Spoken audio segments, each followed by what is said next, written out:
మా అమ్మ దోశ చూద్దాం ఫ్రెండ్స్. ఇదిగోండి చూసారా, ఇరిగిపోయింది.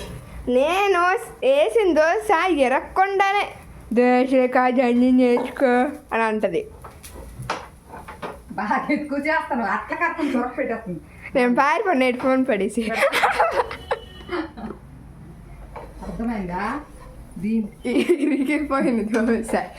దోశ నేను రాదండి, మా అమ్మకి నేర్పించండి కొద్దిగా. నోరు మూసుకొని వచ్చి చూడండి చూడండి, ఇప్పుడు సరికెట్టు మీరు చూద్దాము. దోశలు ఇరిగిపోతాయి. నేను వేసిన దోశ చూపించాలి ఫ్రెండ్స్, ఒక్క నిమిషం ఆగండి.